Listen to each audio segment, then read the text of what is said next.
Hello! Hello! Kailan kan kakabsat gadata Pilipinas. At ni apay umot gaman pansin nga dapat buton kayam tikilik-kilik. T-shirt tikilik-kilik. Dati iti manen nga gitid iti reaksyon nga tiyo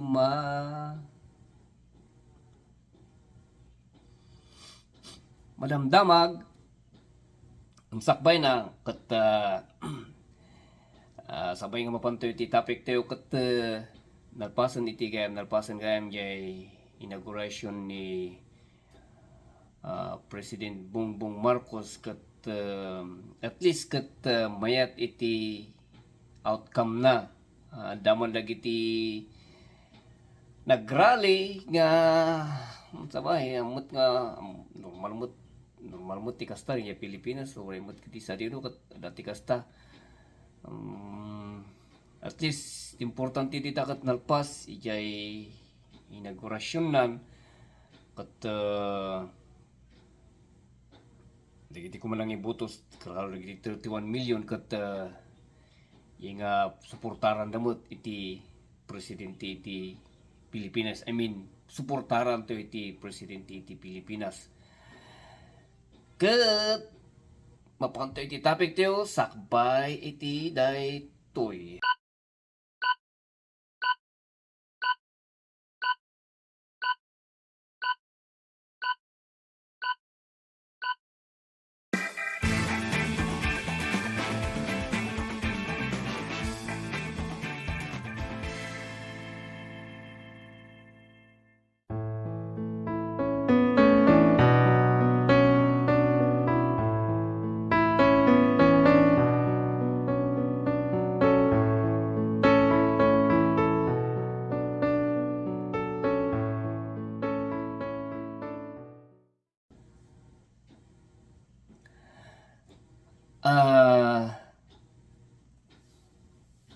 Amok nga aware tayo, aware.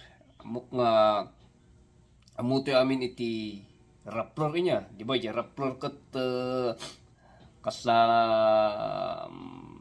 kumbaga kat online media online media nga kasla nga kasamot lang ABCB na kan GMA nga mostly nga kat iti ayanda kat internet awan iti kasla nga building da iti building da mo mostly ikat internet iti pag iso ti kuara iso nga iso ti kwan umbaga kat online ti sakop damot ti Rappler at no makita tayo ti Rappler kat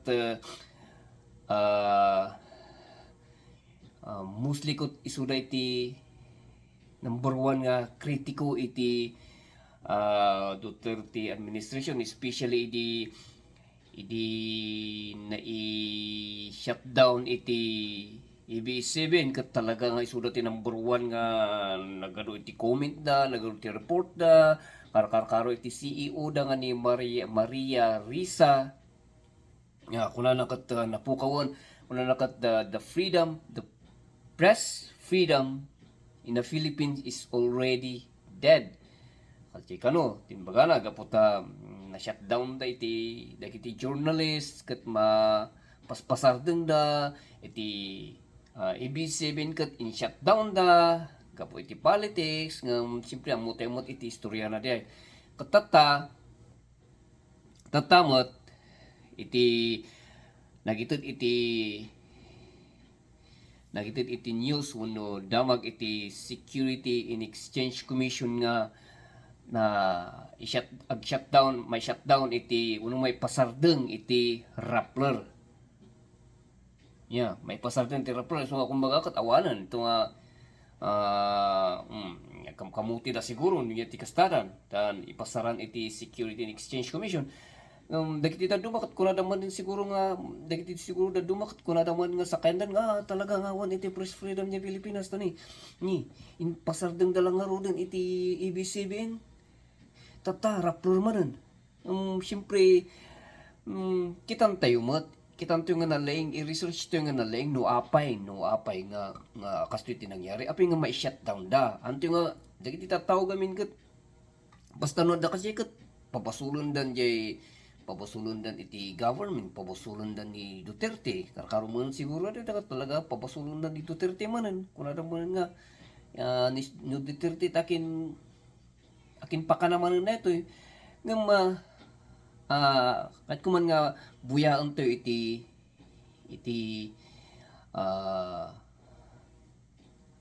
news iti net 25 sa atin to agitat iti reaction to umot no mamonte niya nga talaga iti rason sa kanilang pagsasara. Ano-ano nga ba ang dahilan kung bakit pinagtibay ng ahensya ang closure order para sa Rappler? Yan ang ihahatid sa atin ni Ben Pascua.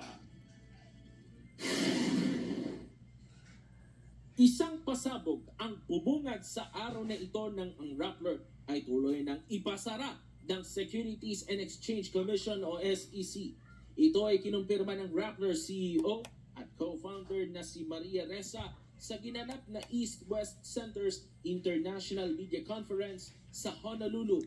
Anya ni Ressa sa kanyang speech sa nasabing conference, hindi raw siya nakatulog dahil sa shutdown order at sila raw ay patuloy na magtatrabaho at aapela sa kanilang kaso. Ang Rappler na binuo ni Ressa noong 2011 bilang Facebook page, bago ito naging website noong 2012, ay kilala sa pagiging kritiko ng administrasyon. Pero censorship nga ba ang nasa likod ng pagsasara sa Rappler? Kamakailan lamang ang Rappler ang may pinakamataas na distrust rating sa listahan ng 15 news media organizations na pinost ng Reuters Institute. Sa mga kasama nito sa listahan, ang Rappler ang may pinakamataas na distrust rating na 32%. Pero kung uungkatin, simple lamang ang dahilan kung bakit sila isinara ng SEC. Ang Rappler at ang alter ego company nito na Rappler Holdings Corporation ay lumabag sa saligang batas ng Pilipinas. Pero paano? Ayon sa batas, partikular na sa Article 16, Section 11 ng pagmamayari at pangangasiwa ng mass media ay para lamang sa mga mamamayan ng Pilipinas.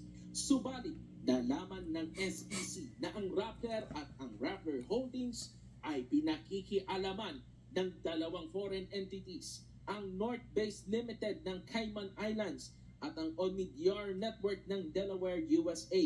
Taong 2015, nag-issue ng mahigit 12 PDR o Philippine Depositary Receipts ang Rappler sa North-based Limited at sa Omidyar naman ay mahigit 7 million. Ayon sa SEC, ito ay malinaw na paglabag sa foreign equity restriction na isinasaad na bawal ang anumang foreign entity na magkaroon ng kontrol sa mass media sa Pilipinas. Ayon sa SEC at sa saligang batas mismo, ang salitang kontrol ay hindi natatali lamang sa pag-aari ng stocks ng kumpanya. Bagkus, malinaw na nakasaad sa batas na kapag sinabing kontrol, kasama rito ang pangingialam sa corporate policies o pagpapatakbo ng kumpanya. okay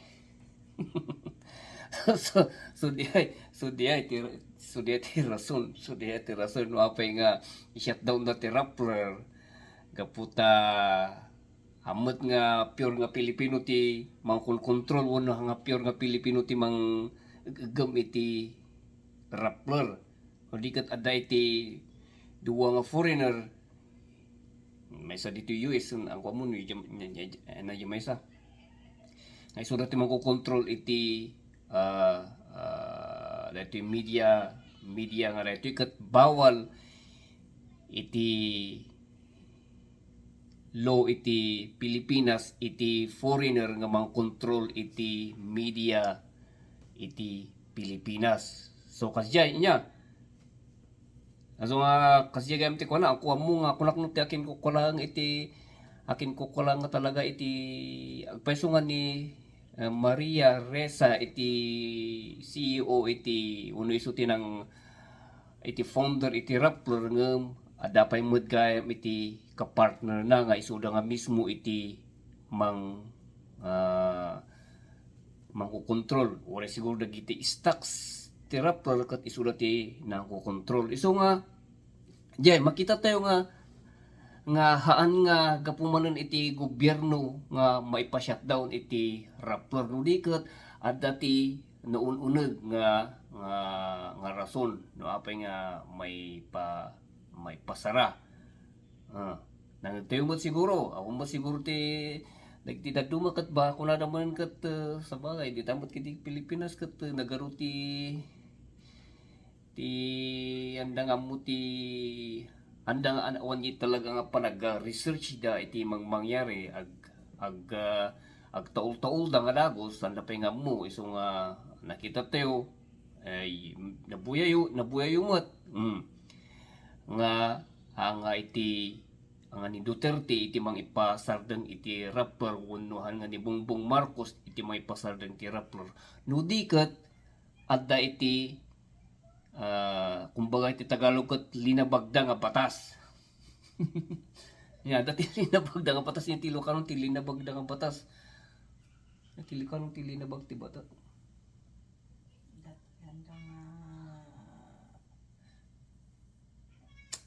Nagrigat ti basta ada ti linabagda nga batas. Dakayon ti mga awat. Dati linabagda nga batas iti saligang batas sa Pilipinas. Kasi lang niya. Anda nga sinurot iti patakaran iti Pilipinas. So kasi iti rason no apay nga may pa-set down iti Rappler. Di ba iti Rappler mo't lang kat kuang mo't lang iti Rappler nga nadaduma nga paiso kat nangyuyin bagada kat talaga nga iti credibility da nga talaga nga kitid iti news kat awan nga talaga ta puro mostly nga kat fake news amin iti ipapalpaladaw da handa nga awan iti panang balance dati amin iso nga kasigurod kat iti reaction tiyo iti panaka-shutdown iti Rappler. Hello, kakabsat.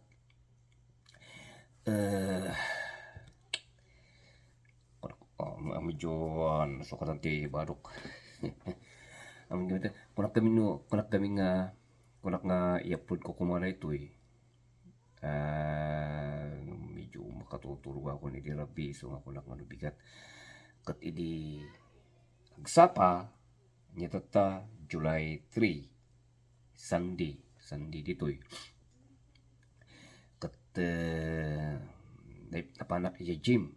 So napanak iya gym kat siyempre iya gym kat nagaro dagiti TV screen ijay kat nagaro ti mabuy-buya ijay kat ngati ijay may nga TV screen ijay nga CNN kat amoy ito yung interview da ni Maria Ressa. So napan nagpa-interview ni Maria Ressa iti CNN. Napan nagpa-interview ni Maria CNN. Dahil siyempre dito Pilipinas kami awan tikas lang mang back-up kanya na. Awan tikas lang mang back-up kanya na. Dahil siyempre amuran ison dita. Iso matin kastanan napanan nagpa-interview iti outside uno dito makunpuna nga international media kat tinang interview ka na kat CNN. So kasi kikitak dito YouTube. Kikitak dito YouTube no ayan na di nga no upload na di nga awamot iti makitak iso nga baka i-upload down today. Dati as usual ti ibagbagan ni Maria Ressa kat ta siyempre nangyari ngod kanya na nangyari iti Rappler nga ipaspasardeng iti shutdown iti Social Security and Exchange Commission ta adati vinayulit da nga linteg iti Pilipinas. Itatta, iti aramiden namot, as usual, iti aramiden na ngay kat ibagbaganan, napan itirwar, ibagbaganan nga iti noapay nga mapaspasardeng iti Rappler ket gapu iti gapu kano iti kahit kano iti gapu kano iti uh, handa nga kahit hang kano nga kahit iti government iti kinapudno nga ipadpadamag da. So kadya iti bagbagana handa kano nga dagiti iti government kano iti mga ipaspa-shutdown kanyada gaputa ti government handa kayat iti kinapudno nga ipadpadamag da. Isu ti ibagbagana. So ako na nakat iti freedom of the press iti Pilipinas ket init nga patpatayon da. Patpatayon da kano. Ket siyempre amot iti dagiti international media arkar dagiti tattao ti abroad. Ket siyempre ti saydan da ket ni Rappler wenno ni Maria Ressa ta siyempre. Amot ni Maria Ressa ket Nobel Prize awardee.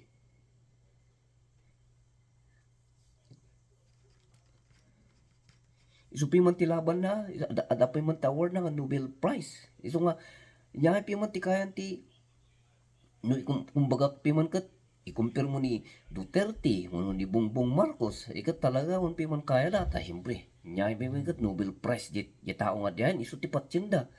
Isu nga lagi ti international media, naduma dagiti damet agbalbalin damet nga instrumento iti gulo nya amin met kiti uri dita Pilipinas dagiti media handa nga ti kastada kami ket isuda usually no makikita tayo tata iti social media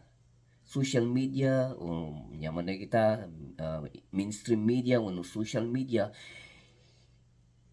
usually ket isutus usaran iti demonyo tapno madadael iti tattao tapno madadael iti community madivide iti community ta siyempre karkaro tatta saydan ni Maria Ressa ti CNN andamot nga ammo nunya ti talaga mangyari dita Pilipinas tata Pilipinas ket nya tatta ti mangyari dita Pilipinas too much freedom kasano ko lang nga matmatay iti press freedom dita Philippines. Ito, dapat dit Jimmy katag kurkurida pa lang ang news da. AB7. Uray no ko lang manesya taw na katag report na lang tamat. Nagarutag rally dita Manila. Apay diti ko na nga matmatay iti press freedom dita Pilipinas sanmat. Kumbaga kat patpatayin dati press freedom dita Pilipinas. Kinalastog. Isu nga duma dagiti mata dagiti CNN dumanto nga pasyenta usually dito gamin Amerika CNN dagita Fox News nga dagita da ngay ket dagita mot lang taglablaban na mismo iti kumbaga ket kitang dito iti Fox News maka-republican dagita da. Aya itimot CNN, Democrat na kita da, isumot saydan da. Isu nga, dito yung matlaang, no iti, dito lichimpon ni Trump. Kat siyempre, iti CNN, ikat maka-Democrat na kita da, kontra da nga kanahan kini Trump. Handa kitaan mo jay, kinaimbag nga aramido na, kontra da kakanayon. So nga bias da handa nga kontrara ijay arami na damot niya kitan jay naimbag nga arami na kastamot lang iti Fox News parehas damot lang tata isumot inusan man neta ni Maria Ressa apanen isunan agpulong ditaan agipulong dito American iti international media so siyempre no CNN nga talaga kat adumot timang buya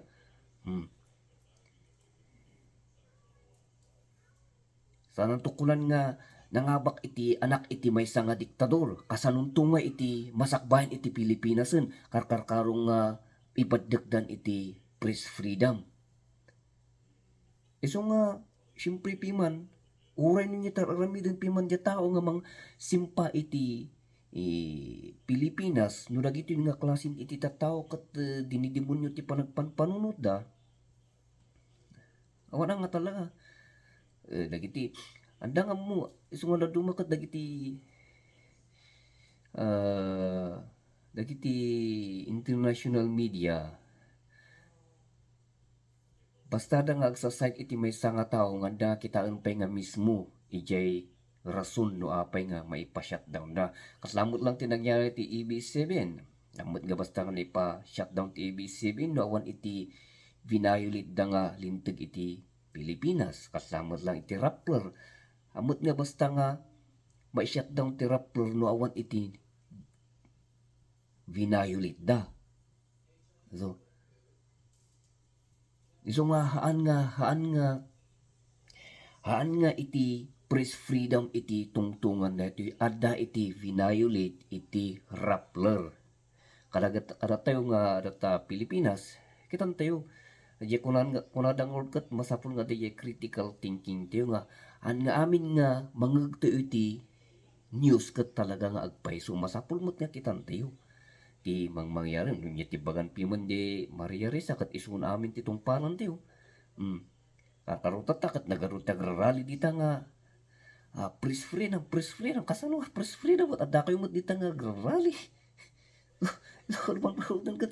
Nagado kayo mo dita nga rally kapay nga press freedom no talaga mo lang nga awan ti freedom of the press at talaga nga sinmardeng kayo sinmardeng kumamot iti GMA sinmardeng kumamin mo rin nga agrip-report amot ada pa lang mo tag-report apay niya ti parang kwayo gamin ay ti press freedom ay kat ada kayo mo tanan dita. So nga jay lang iti reaction ko iti may buhat iti dito panang interview iti CNN kini Maria Reza. So nga kitang tayo kadi iti mangyari iti araramidin iti may nga tao tapno lang madadahol iti Pilipinas. So nga kayo nga data Pilipinas iti nangibutos kini Bongbong Marcos nangibutos karag iti kini Duterte at least kat ni Jemot nga makita mo iti panag yumot nga talagang makita mo iti panang support tayo mo iti presidente tayo kakaro iti press freedom no kuno tayo ni baga nga dati problema tayo press freedom kat amo yung timang mangyari dita. Kunada tupay kumpira tupay iti kunada idi nga natay iti press freedom kasano nga natay ngay apay kasla nga North Korea kat talaga nga natay. Pilipinas kat adapay lang mo't. So nga jeti kitan tayo iti kwa iti mangmahit iti nga babae nga apan na lang ututuan dagiti tattao dito nya. Apan na lang ututuan dagiti tattao dito dagiti mat news people dito nga kunamlano kasada nga siguro pasla kunamlano agpay sumot ibagbagada wen lata wen amin. Nya nga piman kat Nobel Peace Prize awardee piman mat ni Maria Reza adi isu piman titong palenda nya ay alangan mat piman nga tong palenda alangan mat piman nga saydan day anak iti may nga diktador. Latata isu pa lang iti panangkala anak ti diktador. Awan isu nga ti mentality iti dagiti tattao awan baliktad amin. So nga kasjay sa tanto man nakikita dahito lang kat insingit ko lang tani iso kami nakita kami di jay TV tatay kat video pinuya kasi imbis nga exercise sa awanan natin iso ti buya akon. Okay nga rod kasta nga rod kakapsat sa tanto man nakikita tani nagatul ti agong ko bawayo.